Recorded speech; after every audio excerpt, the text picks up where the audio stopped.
Good morning students. तो बच्चों, कल हमने 76 to 90 न्यू वर्ड्स लर्न की थी। आज हम देखेंगे कि उनको हम किस तरीके से सेंटेंसेस में यूज़ करते हैं। ओके, देखिए फर्स्ट वर्ब क्या है बच्चों? शेक। शेक मीन्स क्या होता है?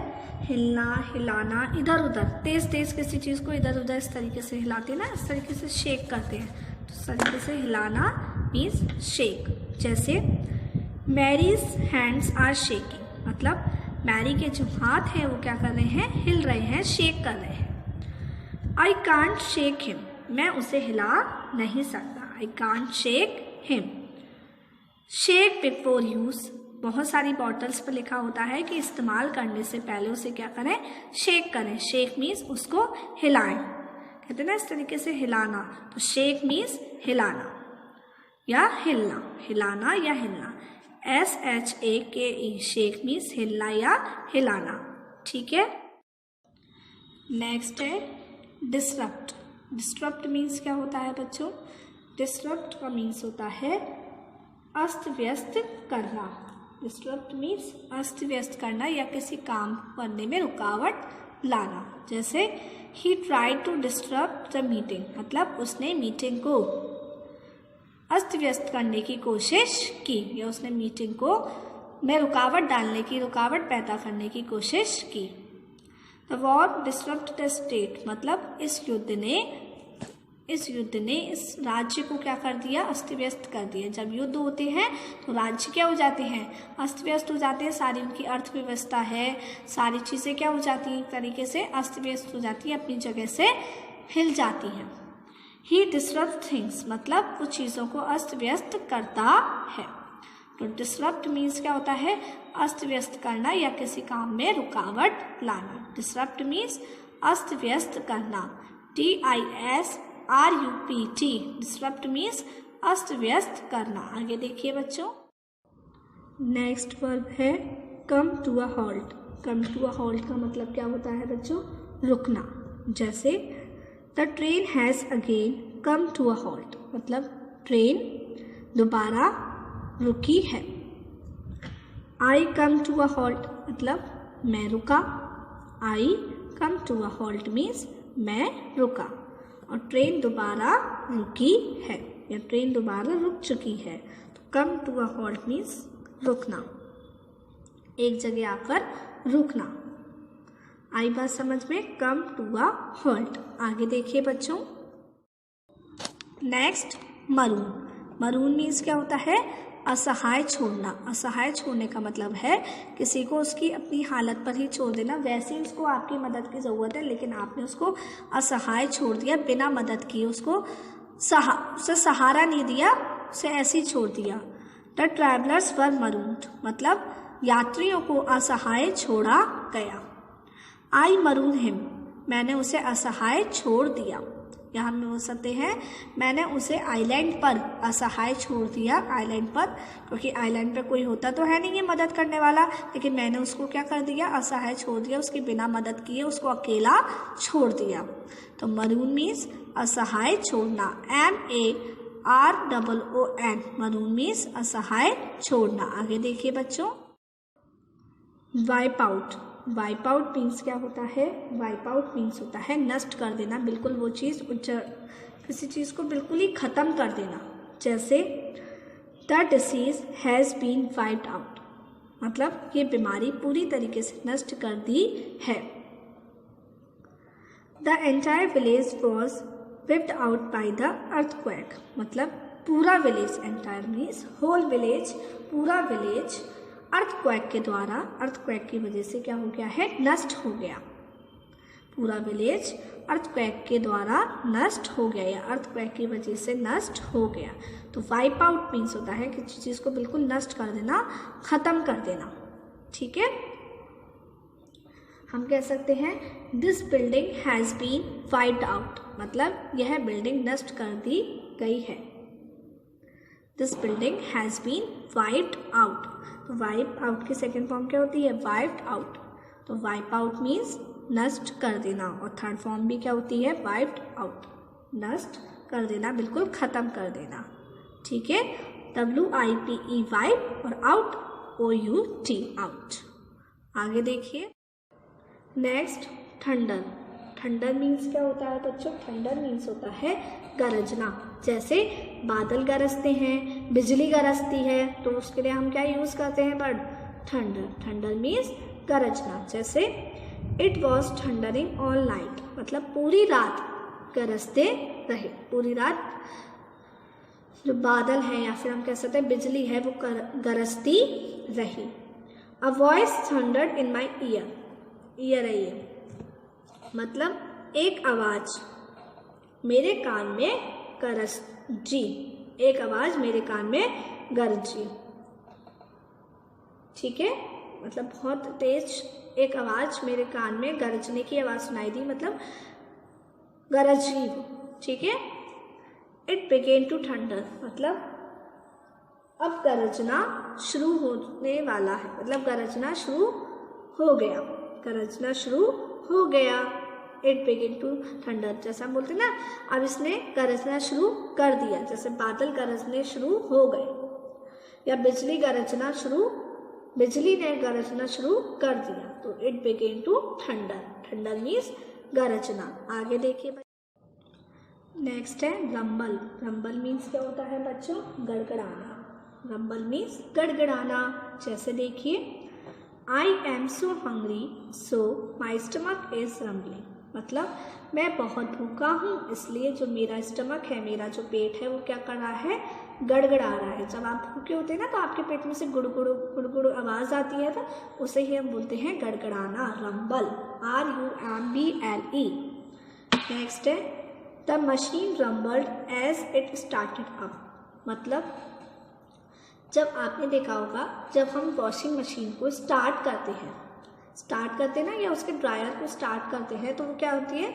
गड़गड़ाने की उसमें आवाज़ नहीं आती है। जब हम स्टार्ट करते हैं तो गड़गड़ाने की, जब पानी चलता है तो गड़गड़ाने की आवाज़ आती है, तो उसको ही हम बोलते हैं कि जब मशीन को शुरू किया गया तो मशीन ने क्या किया? मशीन गड़गड़ाई।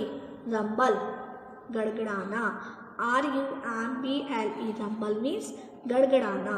नेक्स्ट देखिए, नेक्स्ट है अग्नाइट। अग्नाइट मीन्स क्या होता है बच्चों?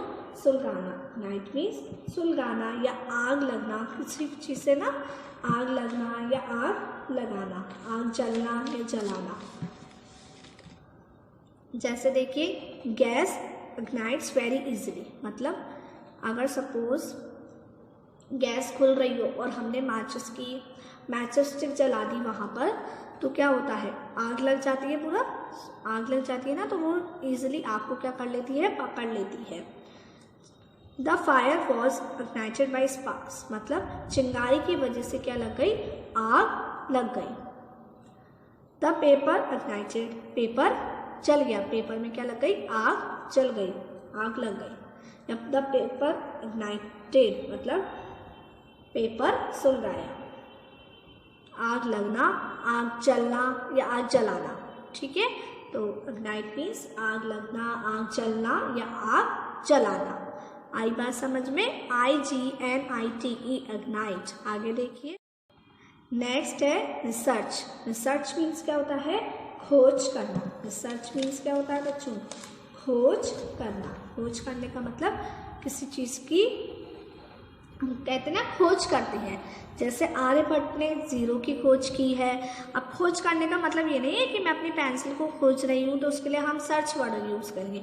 रिसर्च मतलब होता है किसी नई चीज़ की खोज करना। जैसे the book has been researched, मतलब किताब की खोज की गई है। जो किताब थी उसकी क्या की गई है? खोज की गई है। She spent 4 days researching the subject, मतलब उसने इस सब्जेक्ट को खोजने में कितने दिन बिता दिए? 4 दिन बिता दिए। We can help you to research it. We can help you मतलब हम तुम्हारी मदद कर सकते हैं। To research it, to research it मतलब इसे खोजने के लिए, हम तुम्हारी इसे खोजने के लिए मदद कर सकते हैं या इसे खोजने में मदद कर सकते हैं। तो रिसर्च का मतलब होता है खोज करना। रिसर्च मीन्स खोज करना, कोई चीज़ की, नई चीज़ की उसको निर्माण करना, नई चीज़ का डिस्कवर करना, उसका रिसर्च करना उस पर, ठीक है। हम कहते हैं जैसे अभी कोरोना वायरस की वैक्सीन पर रिसर्च किया जा रहा है, नई नई रिसर्च आ रही है, नई नई खोज की जा रही है, तो रिसर्च मीन्स खोज करना। RESEARCH रिसर्च मीन्स खोज करना। आगे देखिए बच्चों, स्पिट। स्पिट मीन्स क्या होता है बच्चों? थूकना। स्पिट मीन्स थूकना। जैसे if it taste is bad spit it out, मतलब अगर इसका स्वाद बुरा है या इसका स्वाद कैसा है? बुरा है, तो इसे बाहर थूक दो। स्पिट मीन्स थूकना। टॉम स्पिट्स आउट हिज गम, मतलब टॉम अपनी गम, च्युइंगम होती है, उसको बाहर थूकता है। तो स्पिट आउट मीन्स बाहर थूकना। टॉम स्पिट्स आउट हिज गम मीन्स टॉम अपनी गम बाहर थूकता है। नेक्स्ट सेंटेंस क्या है बच्चों? ही स्पिट्स आउट द फूड, मतलब वह खाने को बाहर थूकती है। वह खाने को बाहर थूकती है, थूकता है, sorry. He spits out the food means वह खाने को बाहर थूकता है। और यहीं पर लिखा हो she spits out the food means वह खाने को बाहर थूकती है। सपोज़ खाने का टेस्ट कैसा है? बेकार है, बुरा है, तो वह खाने को बाहर थूकती है या वह खाने को बाहर थूकता है। ही स्पिट्स आउट द फूड। आया समझ में? तो स्पिट मीन्स क्या होता है? थूकना। ओके। नेक्स्ट वर्ब है ट्रांसमिट। ट्रांसमिट मीन्स क्या होता है? पहुंचाना। ट्रांसमिट मीन्स पहुंचाना। जैसा हम कह सकते हैं कि यह बीमारी हवा के द्वारा पहुंचाई जाती है, मतलब एक बॉडी में से दूसरी बॉडी में किसके थ्रू होगी? फैलेगी कैसे? ये हवा के थ्रू। जैसा हम कह सकते हैं कोरोना वायरस का ट्रांसमिशन क्या है, मतलब ये पहुंचती कैसे है? हवा के थ्रू पहुंच सकती है या कांटेक्ट के थ्रू पहुंच सकती है। अगर हम किसी के कांटेक्ट में आते हैं, टच करते हैं उसको, तो थ्रू फैल सकती है। ठीक है। जैसे he has transmitted all his knowledge to his son, मतलब उसने अपना सारा ज्ञान अपने बेटे तक पहुंचा दिया है। मतलब उसने अपना ज्ञान किसको दे दिया? अपने बेटे को भी दे दिया।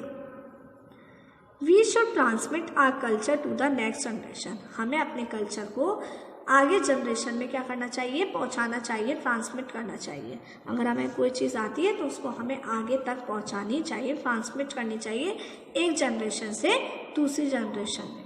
ठीक है, पहुंचाना। हम कहते हैं एक बॉडी में से हमने दूसरी बॉडी में खून को ट्रांसमिट किया, पहुंचाया। तो ट्रांसमिट मीन्स पहुंचाना या पहुंचना। आई बात समझ में? नेक्स्ट देखिए बच्चों, नेक्स्ट है इंजेक्ट। इंजेक्ट मीन्स क्या होता है बच्चों? के भीतर डालना। जैसे हमने पढ़ा है ना इंजेक्शन, तो इंजेक्ट से ही वही वर्ड बना है इंजेक्शन। इंजेक्शन क्या करता है?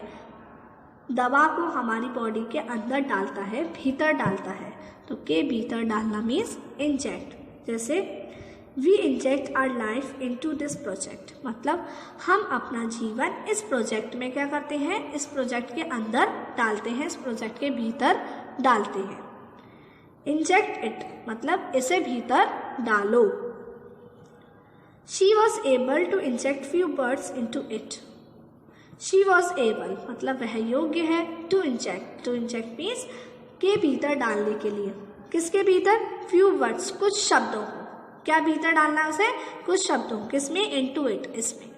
तो वह इसमें कुछ शब्दों को भीतर डालने के योग्य है, मतलब इसमें कुछ वर्ड्स ऐड कर सकते हैं। सपोज आप कोई ऐसे लिख रहे हैं और आपको उसमें कुछ वर्ड्स क्या करने हैं? इंजेक्ट करने हैं। इंजेक्ट का मतलब होता है उसके भीतर डालने हैं, उसके अंदर आपको लिखने हैं। तो इंजेक्ट मीन्स के भीतर डालना। नेक्स्ट, तो नेक्स्ट है बच्चों डेफिकेट। डेफिकेट मीन्स क्या होता है? मल त्याग करना। मल त्याग का करने का मतलब क्या होता है? मल त्याग का करने का मतलब होता है अपनी बॉडी में से वेस्ट को निकालना। द चाइल्ड डेफिकेट्स, मतलब जो बच्चा है वो मल त्याग करता है, मतलब अपनी बॉडी में से वेस्ट को निकालता है। द डॉग डेफिकेट्स आउटसाइड, जो डॉग है वो बाहर मल त्याग करता है, मतलब बाहर वेस्ट निकालता है घर के बाहर। सपोज आपके घर में डॉग है, आप उसको पालते हैं, लेकिन आप उसका वेस्ट बाहर निकलवाने के लिए कहाँ जाते हैं? बाहर उसको लेकर जाते हैं। तो जो डॉग है वो बाहर मल त्याग करता है, मतलब अपनी बॉडी में से वेस्ट को निकालता है। ठीक है। नेक्स्ट है आपका स्टैग्नेट, STAGNATE। इसका मतलब क्या होता है? धारा का रुकना। धारा का रुकना मतलब किसी चीज़ का एक ही जगह पर रुक जाना, जम जाना, एक ही जगह वो रुक जाए। जैसे पानी क्या होता है, जब गड्ढों में क्या होता है, पानी रुक जाता है। The market began to stagnate, मतलब जो मार्केट है वो क्या हो गई है? रुक गई है, या उसने रुकना शुरू कर दिया है। There were dams that stagnate the water, मतलब वहाँ पर बहुत सारे डैम्स हैं जो पानी की धारा को क्या करते हैं? रोकते हैं, पानी के फ्लो को रोकते हैं। तो इसका मीनिंग क्या होता है? STAGNATE। इसका मीनिंग धारा का रुकना। कोई फ्लो चल रहा है, कोई धारा चल रही है और आपने उसको क्या कर दी? रोक दिया। सपोज इस तरीके से पानी बह रहा है और आपने यहाँ पर कोई डैम लगा दिया, तो क्या होगा? पानी इधर साइड, मतलब यहीं पर उसका जो फ्लो है वो यहीं रुक जाएगा। तो इसका मीनिंग क्या होता है? धारा का रुकना। आगे देखिए। नेक्स्ट है बच्चों वैक्सीनेट। वैक्सीनेट मीन्स क्या होता है? टीका लगाना। जब आप छोटे बच्चे होते हो ना, जब आप छोटे होते हो तो आपको किस तरीके से अलग अलग दवाओं के क्या लगते हैं? अलग अलग टीके लगते हैं ना। तो वैक्सीनेट मीन्स टीका लगाना। जैसे we need to vaccinate our dog, मतलब हमें हमारे डॉग को टीका लगवाने की क्या है? ज़रूरत है। मतलब हमें अपने डॉग को क्या लगवाना है? टीका लगवाना है। I was vaccinated against the flu, मतलब मुझे फ्लू का क्या लगवाया गया? टीका लगाया गया। फ्लू का क्या लगाया गया? टीका लगाया गया। जब वो जैसे कोई बीमारी बहुत तेज़ी से फैलती है, बहुत तेज़ी से नॉर्मली फैल ही रही है, तो उसके क्या लग जाती है? पहले से ही वैक्सीन, वो जो दवा लग जाती है ताकि आपको वो बीमारी ना हो। आपका इम्यून सिस्टम इतना पावरफुल हो जाए, अगर वो बीमारी आए तो वो आपका इम्यून सिस्टम उस बीमारी से लड़ सके। वैक्सीनेट योर चिल्ड्रन, अपने बच्चों का टीका लगवाओ। घर पे भी वैक्सीनेशन होता है, घर पे भी लोग वैक्सीन ले लेके आते हैं, टीका लगवाते हैं ना। तो टीका लगाना, वैक्सीनेट करना। वैक्सीनेट मीन्स टीका लगाना, वैक्सीनेट करना। जैसे अभी हम कह सकते हैं कोरोना वायरस की वैक्सीन बनेगी, तो फिर क्या किया जाएगा? बच्चों को वैक्सीनेट किया जाएगा, या सबको क्या किया जाएगा? वैक्सीनेट किया जाएगा। मतलब उनके कोरोना वायरस की जो वैक्सीन है वो लगाई जाएगी, टीका लगाया जाएगा। तो वैक्सीनेट मीन्स टीका लगाना। तो ये थी आपकी 76 to 90 वर्ब्स। अब आपको अच्छे से वीडियो देखनी है और इनको समझना है कि किस तरीके से हम इन्हें सेंटेंसेस में यूज़ करते हैं। एंड रिमेंबर इट, इससे पहले की जो वर्ब्स हैं उनको आप रिवाइज कीजिए और लर्न कीजिए। Okay, till then take care, bye bye.